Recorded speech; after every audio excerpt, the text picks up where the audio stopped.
West Indies की team एक मरतबा फिर जीता हुआ मैच हार गई। ऑस्ट्रेलिया की तरफ से डेब्यू करने वाले माइकल ओवन पहले मैच में छा गए। वो इस साल पेशावर ज़ल्मी का भी हिस्सा रह चुके हैं। ऑस्ट्रेलिया और वेस्ट इंडीज के दरमियान 5 T20 मैचों की सीरीज चल रही है। इससे पहले के दोनों टीमों के दरमियान 3 टेस्ट मैच हुए थे, जो वेस्ट इंडीज तीनों मैच हार गई थी। पहले मैच में ये लग रहा था कि वेस्ट इंडीज जीत के साथ अपना खाता खोलेगी, लेकिन ऐसा ना हो सका। एक टाइम ऐसा आया कि जब लग रहा था कि ऑस्ट्रेलिया ये मैच हार जाएगी, लेकिन ऑस्ट्रेलिया की तरफ से डेब्यू करने वाले माइकल ओवन ने शानदार इनिंग्स खेली और उन्होंने 27 बॉलों पर 50 स्कोर लगाए, जिसमें उनकी इनिंग्स में 6 छक्के भी शामिल है। इस T20 सीरीज की ये खास बात है कि आंद्रे रसल इस साल T20 सीरीज खेलने के बाद वो रिटायरमेंट ले लेंगे। जी हाँ दोस्तों, आंद्रे रसल जो हार्ड हिटर बैट्समैन है, जो छक्के और चौकों के नाम से जाने जाते हैं, और वो अपनी आखिरी T20 सीरीज खेल रहे हैं। उसके बाद वो T20 क्रिकेट से रिटायरमेंट ले लेंगे। उसके बाद वो सिर्फ अपने आप को लीग के लिए शामिल करेंगे। इस तरह वो सिर्फ और सिर्फ अब लीग खेलते हुए आपको नजर आएंगे। जी हाँ दोस्तों, आंद्रे रसल ने रिटायरमेंट ले लिया T20 क्रिकेट से, और अब वो आपको सिर्फ और सिर्फ लीग में खेलते हुए आंद्रे रसल नजर आएंगे। जब पहला T20 मैच शुरू हुआ तो वेस्ट इंडीज ने 8 विकेटों के नुकसान पर 199 स्कोर बनाए। वेस्ट इंडीज की तरफ से कप्तान शाई होप ने 55 स्कोर बनाए, और उनकी इस इनिंग्स में 4 चौके और 3 छक्के भी शामिल थे। उनके अलावा रॉस्टन चेज, उन्होंने भी 60 स्कोर बनाए। उनकी इनिंग्स में 2 छक्के और 9 चौके शामिल है। उसके अलावा शैमरन हेटमायर 19 बॉलों पर 38 स्कोर बना सके, और उन्होंने 3 छक्के और 2 चौके लगाए। इसके अलावा कोई वेस्ट इंडीज का बैट्समैन ऐसा नहीं था जिन्होंने 10 से भी ज्यादा स्कोर बनाए हों। Roman Powell 1, Andre Russell 8, Rutherford 0 और जैसन होल्डर भी 0 पर आउट हो गए, और बगैर कोई खाता खोले वो पवेलियन लौट गए थे। इस तरह वेस्ट इंडीज ने 20 ओवर में 179 स्कोर ही बना लिए थे, और ये T20 के लिए 190 का टारगेट बहुत कुछ ज्यादा होता है, लेकिन वेस्ट इंडीज इस 190 स्कोर को डिफेंड ना कर पाई, और वो अपना पहला T20 मैच ऑस्ट्रेलिया को दे बैठी।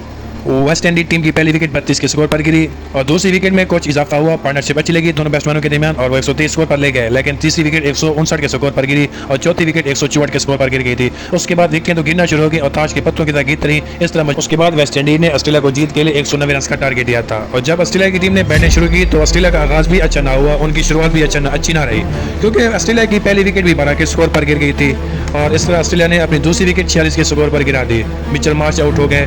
एक टाइम तो ऑस्ट्रेलिया की 78 के स्कोर पर 4 खिलाड़ी आउट हो गए था, और लग रहा था कि वेस्ट इंडीज ये मैच आसानी से जीत लेगी, लेकिन ऐसा ना हो सका, क्योंकि उस टाइम ऑस्ट्रेलिया की दिग्गज प्लेयर आउट हो चुके थे। मैक्सवेल जैसे हार्ड हिटर बैट्समैन जिनसे ऑस्ट्रेलिया को उम्मीदें थी, और जोश इंग्लिश विकेट कीपर वो भी आउट हो चुके थे। मिचेल मार्श जो हार्ड हिटर के नाम से जाने जाते हैं, वो भी अपनी विकेट गंवा बैठे थे, लेकिन इनके आउट होने के बावजूद भी ऑस्ट्रेलिया ये मैच जीत गई। और उसकी सबसे बड़ी वजह क्या बनी?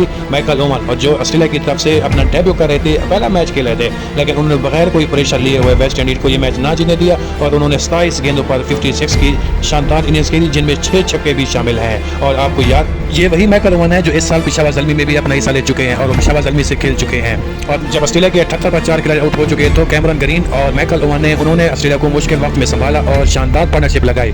इस तरह वो अपनी टीम को जीत के करीब ले गया, और कैमरन ग्रीन उन्होंने भी शानदार इनिंग्स खेली, और उनकी इनिंग्स में 5 छक्के और 2 चौके शामिल हैं, और उन्होंने 26 बॉलों पर 51। इन दोनों बैट्समैन की शानदार पार्टनरशिप की वजह से वेस्ट इंडीज जीता वो मैच हार गया। और जब 78 के स्कोर पर 4 खिलाड़ी आउट हो चुके तो वेस्ट इंडीज को ये मैच जीत जाना चाहिए था, लेकिन नहीं, वेस्ट इंडीज ये मैच हार गया, और इन दोनों की काफियों की वजह से ऑस्ट्रेलिया ने आसानी 7 विकेटों के नुकसान पर 190 का टारगेट चेज कर लिया। यहाँ दोस्तों, आपको याद रहे कि इन दोनों टीमों के दरमियान 5 T20 मैचों की सीरीज हो रही है, और पहला मैच वेस्ट इंडीज हार चुकी है। अब क्या लगता है कि दूसरे T20 मैच में वेस्ट इंडीज कमबैक कर पाएगी या नहीं? कौन सी टीम ये सीरीज जीत लेगी? अगर आप हमारे चैनल पर नए हैं तो सबसे पहले हमारे पेज को, चैनल को जरूर सब्सक्राइब करें, स्पोर्ट्स स्टार को सब्सक्राइब करें, शेयर करें। अगर हमारी वीडियो अच्छी लगे तो शेयर कर दें, और इस तरह क्रिकेट की मजीद वीडियो आप हासिल करना चाहते हैं, और आज पाकिस्तान और बांग्लादेश के दरमियान मैच भी होना है, अगर उसकी भी खबरें और तफसीलात सुनना चाहते हैं तो हमारे चैनल स्पोर्ट्स स्टार को सब्सक्राइब करें।